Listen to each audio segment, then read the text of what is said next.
January 17th, 1993, Monday, late afternoon, Brooklyn, Bed-Stuy, the block. Christopher Wallace is 20 years old, standing on the corner of Fulton Street and Bedford Avenue. Same corner he's been standing on for 2 years. Same weight in his jacket pocket. Same mathematics. Watching the same cars slow down. Same transactions. Same risk. Same calculation every time someone approaches. Is this a customer, or is this someone who's going to take everything, including the next 30 years of his life? He's been writing music in his head since he was 12, lyrics forming while he stands here, verses constructing themselves in the back of his mind, while the front of his mind tracks everything on this block. Two things running simultaneously, the street and the music. The street pays right now. The music is a possibility. Possibilities don't pay rent. Don't pay for Tiana if she arrives. Don't pay Voletta's bills. Possibilities are what people with other options talk about.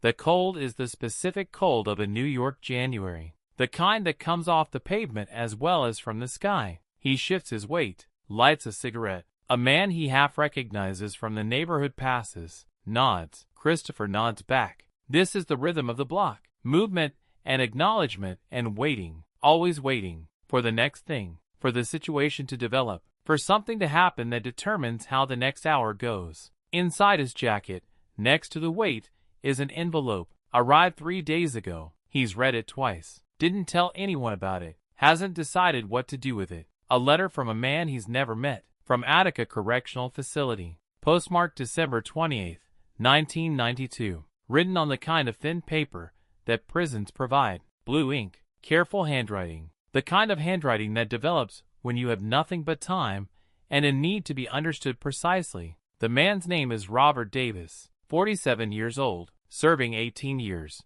Drug conviction. Same streets, same circumstances, different decade, same mathematics that didn't add up. He'd gotten Christopher's name through a chain of contacts. The kind of chain that exists between men who came from the same places. A cousin of a friend of a man who knew someone who'd heard about this kid in Bed-Stuy, who was talented and hadn't made his move yet. Word traveled. As it does, Christopher pulls the envelope from his pocket. Not the first time he's done this today. He opens it, takes out the letter. The paper is worn at the folds from opening and closing. He reads it again. Not the whole thing, just the part that keeps stopping him. I am writing to you because they tell me you are smart and you still have a choice in front of you. I did not have anyone write to me when I had a choice, so I am writing to you. I don't know you. You don't know me. That doesn't matter. What matters is that you are standing where I stood in 1971, and someone needs to tell you what I know now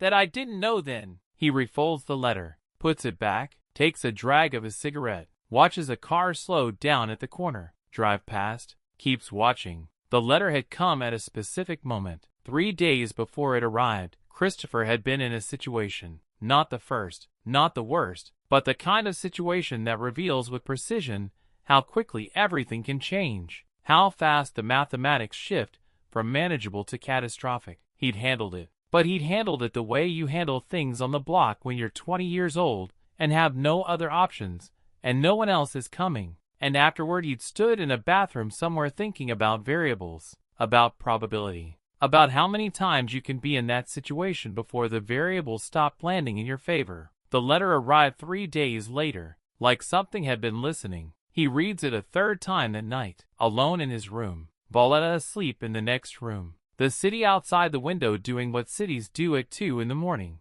The letter is 4 pages. Robert Davis writes the way a man writes when he has had 18 years to think about what he would say if he ever got the chance. Precisely, without wasted words, without sentimentality, just truth arranged in the order it needs to be in to be received properly. He writes about 1971, 22 years old, same block, same corner, same weight in his jacket pocket, same feeling of the situation being manageable, of being good at something that required specific skills, of the money being real when everything else about the future was theoretical. He writes, I was good at it. That was the problem. When you're good at something, it feels like it can last, like skill protects you from math. It doesn't. The math always catches up. He writes about the arrest. February 1975, 26 years old. For years after he was standing on that corner feeling like he had it figured out. He writes about the specific moment the handcuffs went on, the specific sound,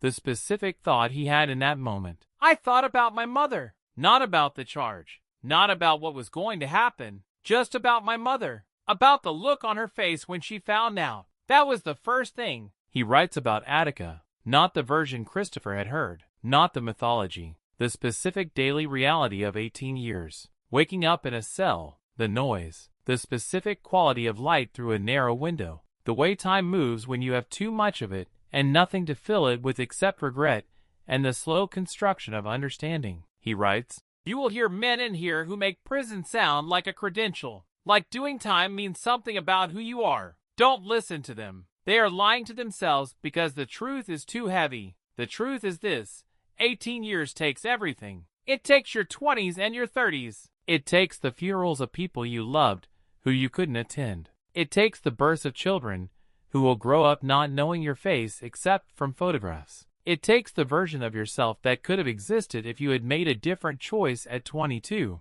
That version of yourself is gone. I know because I killed him on a corner in 1971, and I have been living with that ever since." Christopher puts the letter down, picks it up, reads that paragraph again. Then the next one. "I am not telling you this to frighten you. I am telling you this because frightened is the correct response to what you are doing. The men around you who are not frightened are lying, or they are not seeing clearly. The street teaches you to perform a specific kind of fearlessness. That performance will get you killed or it will get you here. There is no third option at the end of that road. I know because I have been here 18 years watching men arrive who had the same performance I had. Men who were good at what they were doing. Men who were smart. Men who had everything figured out. And none of that mattered. The math caught up with all of them." Then the paragraph Christopher keeps returning to. The one that's been sitting in his chest since the first time he read it. "They tell me you make music. They tell me you are something when you do it. I don't know if that's true.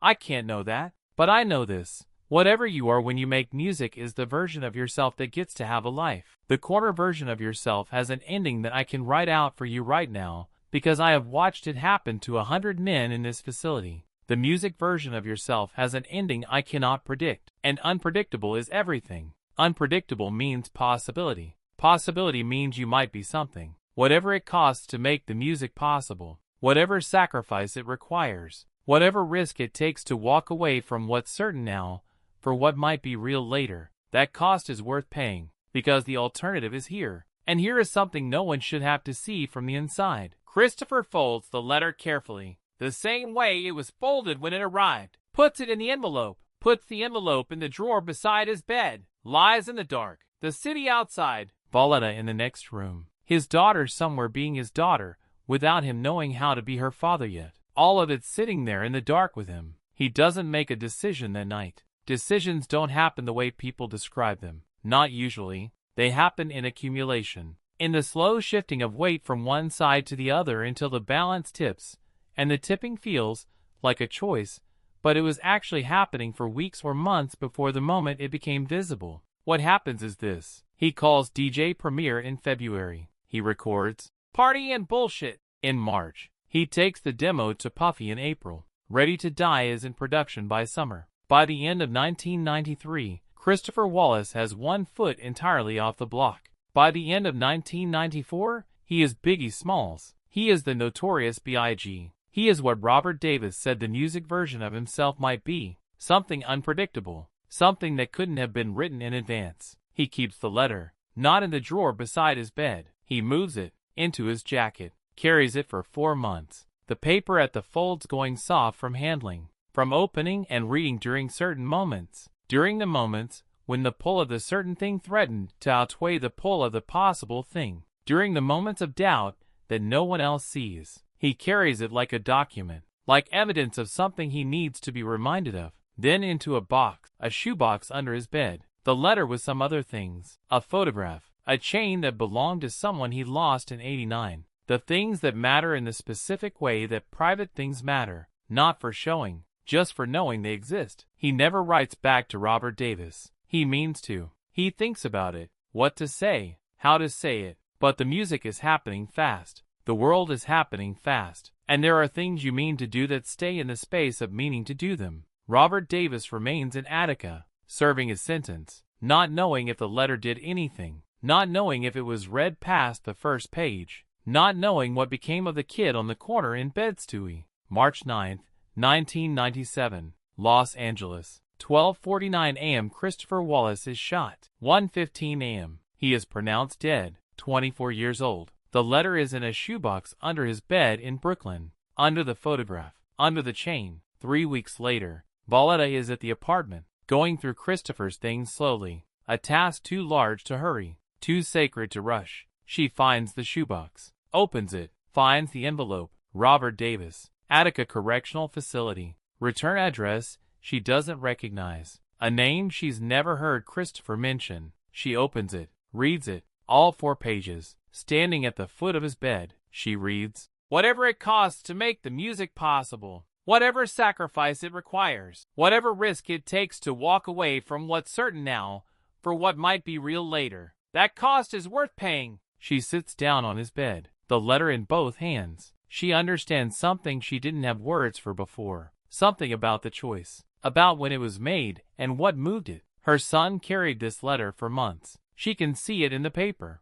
in the way the folds have gone soft, in the wear at the edges. He carried it and read it during the moments when he needed it and never told anyone, not even her. She puts the letter back in the envelope, keeps it. She writes a letter of her own, to Attica Correctional Facility, to Robert Davis. It takes her 3 drafts over 2 weeks to find the words. The final version is short, half a page. She writes, "Mr. Davis, you don't know me. I am Voletta Wallace. I am Christopher Wallace's mother. You wrote to my son in 1993. I found your letter in his things after he died. He kept it. He carried it. I believe it helped him choose the music. He became something extraordinary. He became someone who mattered to millions of people. And I believe a part of that begins with your letter. I thought you should know. I thought someone should tell you. He got out. He became something. And for the time he was extraordinary." She sends it, and then waits. Robert Davis receives Voletta's letter in April 1997. He reads it in his cell, reads it again, then sits with it for a long time. He has been in Attica for 22 years at this point. 6 more to go. He has watched men come and go, has watched the street version of the math play out hundreds of times in this facility, has written 3 other letters to young men on corners over the years,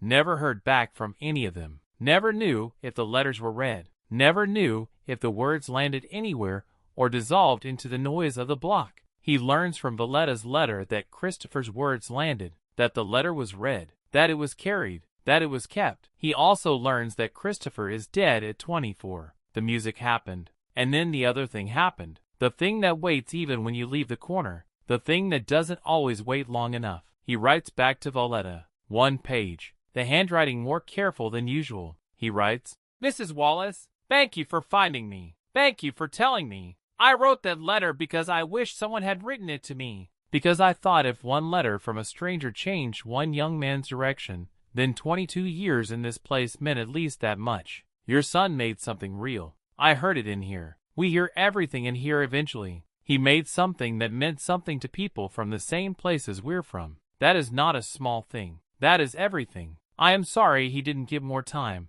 I am glad he had the time he had. And I am glad he chose the music." 2001. Robert Davis is released. April. He is 56 years old. Has been in Attica since 1975. 26 years. Walks out into the April air. Has a sister waiting. A nephew he's never met who is now 23 years old. A city that has changed completely, and not at all. He finds his footing slowly. Gets work. Stays in touch with Voletta. Occasional letters. She keeps him informed about the music, about the legacy, about what Christopher's work continues to mean. 2004. March. 7th anniversary of Christopher's death. A tribute concert. Brooklyn. The Paramount Theater. Voletta is there. She finds Robert Davis afterward. They have spoken by letter for 7 years, but never met. She recognizes him from a photograph he sent. He is 58, thin, careful with his movements in the way men are after long incarceration.